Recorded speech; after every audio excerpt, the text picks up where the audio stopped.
Day 8 of Ravens training camp just wrapped up. We had big days from Lamar Jackson, Dayton Wade, Sanoussi Kane, Roger Rosengarten. We'll talk about all the practice details. We also had some guys return. We'll talk about who was there. And we also hear from the coordinators, Todd Monken, Zach Orr, T. Martin, all that and more in today's episode of the Flock Rundown. Ravens Flock. Flock Rundown is the place to be. Motionless brainwaves attempt to swim their way to sense, can't tame the untamed. What's up, Ravens fans? My name is Ryan, and welcome back to another episode of the Flock Rundown. Day 8 of Ravens training camp just finished. No pads today. They canceled it to fans, too, because it was supposed to rain. They didn't end up going inside, but it did start to rain towards the end of practice. They cut practice a little short. But we'll start with who was there. We did have Bilal Kone and Jalen Armour-Davis return today, and then Emory Jones Jr. still on the non-football injury list. Our Darius Washington on the PUP. Marcus Major is still out. Rashad Bateman was a new absence today. Zay Flowers still out. And obviously Isaiah Likely is also out. Longer Beam got a little banged up in practice and ended up leaving early after a collision with LaJohntay Wester. Ravens weren't in pads today, but it was still a full speed practice. Coaches were extremely vocal. Ben Cleveland was yanked out of a drill for a false start. LaJohntay Wester told to run a lap after a false start. Speaking of Ben Cleveland, Todd Monken spoke today and said there is a true left guard battle. He said that they're looking for the best guy to win out of Ben Cleveland and Andrew Voorhees. I still think Voorhees is well in the lead, and that's the guy that they want to win that left guard spot. I really believe that, but it is a true battle, and I think the preseason will be very telling too. You know, if Ben Cleveland's out there getting some reps with the ones, Voorhees getting reps with the ones, we'll get some, real tape at least to see who's looking better and more consistent and whatnot, because Ben Cleveland has always kind of shined more often in games than he has in practice. So interested to see Ben Cleveland in games and also Voorhees in games to see what we got with that left guard battle. The Ravens offense looked a lot better today, led by Lamar Jackson. Even without Rashad Bateman and Zay Flowers, Dayton Wade had a huge day. Lamar hit him over the shoulder for a 30-yard gain. Wade had a step on Awuzie. A few plays later, Jackson hit Wade again on the sideline. Lamar threw a no-look pass to Malik Cunningham while he was staring at Derrick Henry in the flat. Also a solid day from Anthony Miller, who had some fun one-on-one reps against Jair Alexander. Miller reeled in a tough back shoulder ball in the first one. Alexander pressed him hard on the second one and came away with an interception. Dayton Wade always seems to step up when he's given a lot of opportunity. We've seen that over the past few years. Last year, he was a standout in training camp, had a really strong preseason, but it's just tough to make this roster. I mean, we got Zay Flowers, Rashad Bateman, DeAndre Hopkins, Tez Walker, Tylan Wallace. If we keep 6, it seems like it would be LaJohntay Wester if he's going to be the starting punt returner. We're not keeping 7 wide receivers, so where's the room for a guy like Dayton Wade, even if he's earning the job? That's kind of what they dealt with last year, and I think it might even be harder to make the roster this year. But nevertheless, man, shout out to Dayton Wade. He's been shining. He shined today, with Zay and Bateman not there. He got a lot more reps, catching passes from Lamar. That's probably not how it usually goes during training camp, but today he got more opportunity and he ran with it. Really nice day for Roger Rosengarten as well. He did have a false start, but also had a great rep against Mike Green, had a great blitz pickup against Kyle Hamilton. Roger Rosengarten, despite that one false start he had, he was pretty good. I have him down for a couple of really good reps. One against Mike Green, where Mike Green had a really nice quick spin move on Roger, which looked like it was about to beat him. And then Roger, quick feet, good job recovering. He caught him and really kind of held his own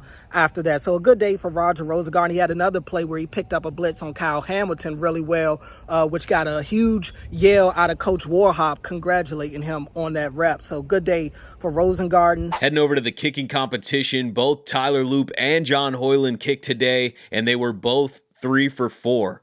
Tyler Loop missed from 51 and John Hoyland missed from 50. Although it was a much better day for the offense, still wasn't all great. The defense definitely made some plays. The offense had some mistakes.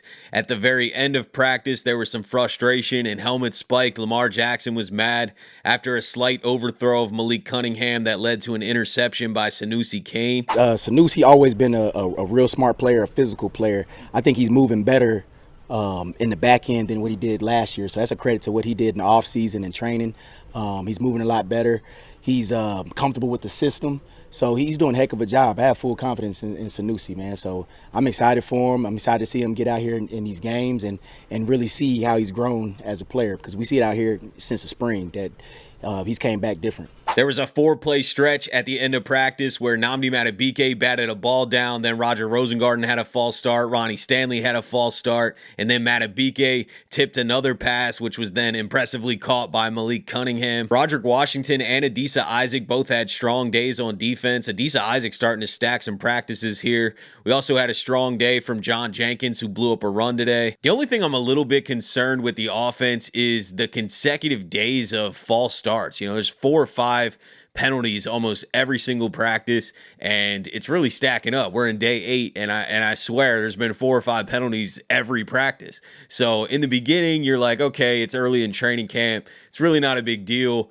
But why 8 days in are they still having this many penalties? You know, even starters like Ronnie Stanley, Roger Rosengarten, back-to-back false starts at the end of practice. So I definitely think this stuff will get cleaned up. It's not the end of the world. But, you know, out of everything I'm hearing from training camp, I know the offense hasn't had its best training camp so far. The defense has definitely had a lot better days. But the only thing I'm really concerned with is just the amount of false starts and penalties that the offense is having. I'm not concerned with anything else. I mean, Rashad Bateman and Zay Flowers haven't really even been out there the past few practices. I know Bateman technically was there yesterday, but they said that he didn't do much, and then he's not there today.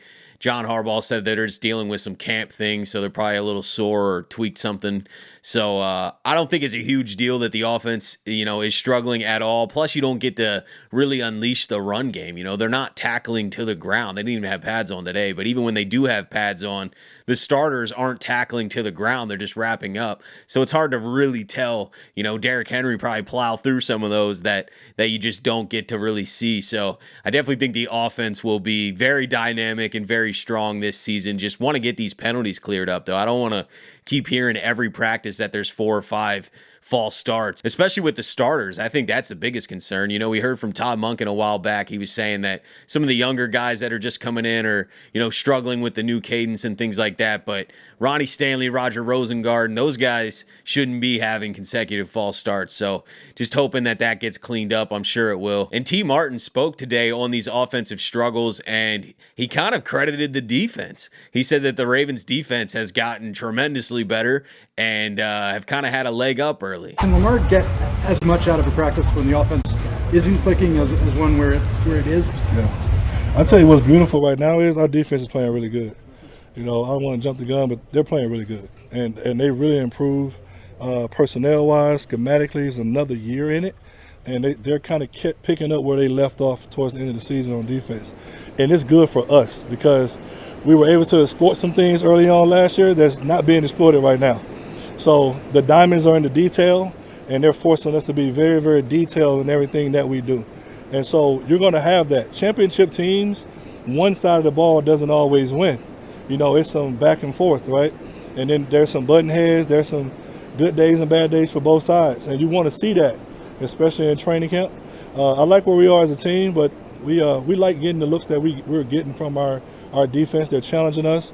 We're on install 6 already. And about 90% of our offense is already in, which is an aggressive approach. But we'll put another coat of paint on it, you know, next week, and then we'll start playing some games to see what we have. Todd Monken also spoke today about how much room Lamar Jackson still has to grow. And I've spoken on this before. It is mind-blowing to think that Lamar Jackson can even get any better, but he definitely can get better. I mean, last year we saw his first really, really dominant year through the air. You know, I mean, 41 touchdowns and 4 interceptions is a historic all-time quarterback season, and also getting 900 on the ground too. So he's still got the legs, but we've always known that he's had the legs. You know, I don't think that's going to be his evolution is on the ground. I think it's through the air, and he's going to continue to get smarter. His arm's going to keep getting better. He's only 28 years old, and Todd Monken also thinks that he has a ton of room to grow still. I think he sees the field better now than he did even 2 years ago. I can't speak before then. Right. I can just speak to how he sees the field based on what we're doing offensively, and and the players that we have in the system, and I really do. I only think he's just getting started with his ability. He's always had the ability as a playmaker, and to run with the ball. But his ability, as he's improved greatly, which is a huge credit to him, in his ability to throw the football to win at all times of the game, really, and in all phases of the game. Sticking with Lamar Jackson, T. Martin spoke on how Lamar Jackson is really trying to develop an early chemistry with DeAndre Hopkins, and one sign of that was when a play broke down and it became a busted play. Lamar Jackson found DeAndre Hopkins for a touchdown, and T. Martin was talking about how rare that is for a new addition to come onto the team and have that type of chemistry to, basically be scrambling and be on the same page, to get that touchdown, even though it wasn't how the play was drawn up. They made a play yesterday down in red zone 707 where Lamar and Nuke just kind of said what they were going to do, and it didn't go right, and Lamar just stuck with them, and it ended up being a touchdown. And you usually don't see that kind of trust with a new face this early in training camp. And so I think DeAndre has a history of making quarterbacks feel good because the outcome has been good most of the time. He makes plays. It may not be the way you may have coached it, but at the end of the day, the result is what you want, and it's touchdowns and first downs. And so early on, I see Lamar really forcing the issue of really trying to develop that relationship of trust with him, particularly versus man-to-man, fade routes, go routes, things of that nature.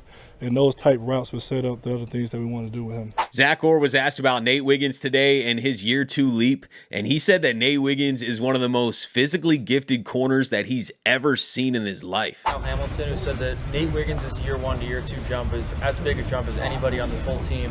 What do you think is the difference in what you saw from Nate Wiggins last year and what you're expecting to see from him this year? He's just more locked in on his technique and fundamentals. Like Nate, everybody says that, we all know it, you guys know it, and he played great for us last year. He is one of the most physically gifted cornerbacks I've personally seen, and all he had to do was just continue to work on his technique, which he did last year. But now him coming in with that mindset and knowing the defense scheme, he's a smart player, so now he understands the defense like the back of his hands. Now he can really lock in on his technique. He's been doing that since spring. He was here all spring. He's carried it over through training camp, and he's doing great things out there. So I can't be even begin how happy I am with Nate and his maturity and his growth. Another interesting thing that Zach Orr was talking about was Jalen Armour-Davis, who returned to practice today, and I know a lot of fans are thinking that he's not going to make the roster, and if he doesn't stay healthy, I don't think he will either. But Zach Orr did compliment him quite a bit and said that he's the smartest defensive back in the entire room and is going to do big things with the Ravens if he stays healthy. Yeah, I think I said this in the spring, man. Jalen he's probably the smartest DB in the room because he knows all positions and can play them all well. His thing is, man, God willing, he stay healthy. If he stays healthy, I think that he's going to do real good things for us. So, we hope he can stay healthy. I know he's working hard at it. He's in the weight room. He's in the training room. He's doing everything he can. So, hopefully he can stay healthy and go out there and show everybody what he really could do. The last thing I wanted to highlight is Zach Orr comparing Malaki Starks to CJ Mosley. Not from a position standpoint, obviously, but just from a standpoint of being a professional right out the gates, being tossed into the fire and handling it like a pro. I would say he kind of reminds me like CJ Mosley when we came in together as rookies. I mean, obviously a talented player, a highly decorated player at the college level, but came in. CJ came in, and you didn't think he was a rookie by the way he prepared and by the way he worked, and got thrown into the fire early in the spring and in camp practicing with the ones and did a heck of a job. And that's the same thing we see from Malaki, man. I mean, his attention to detail is phenomenal. Obviously he's a real talented player. He's shown that out here in camp through the first week and a half. And, he's doing a great job for us. So I'm excited about Malaki. We're excited about him. I think Double D and Pagano and Brendan are doing a great job with him. And the thing that you appreciate about him is, the pro game is different from the college game. But he picks up what you teach him in the classroom and what you do in walkthroughs real fast. And he rarely makes a mistake. And if he does make a mistake, he corrects it the next time. And he's way beyond his years as a person and as a player. So, I'm excited to see him to continue to grow.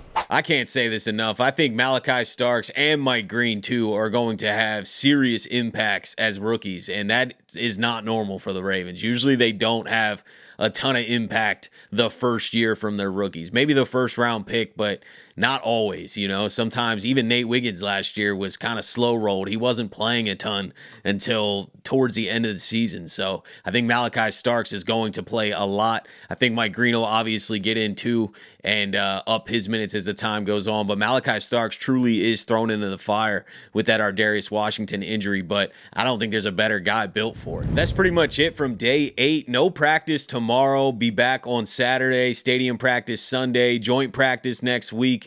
Preseason game next week. Can't wait for all that. Let me know what you guys are thinking about everything. Appreciate you guys, as always, for tuning in to another episode of the Flock Rundown. Have a beautiful rest of your day, and I'll let the greatest linebacker in the history of the game take us out. Ravens Flock. The Flock Rundown is the place to be. My man Ryan has been a lifelong Ravens fan since he was born. The Flock Rundown. Nothing gets better than waking up and wondering how high we can fly. Tune in. Motionless brainwaves attempt to swim their way to sense.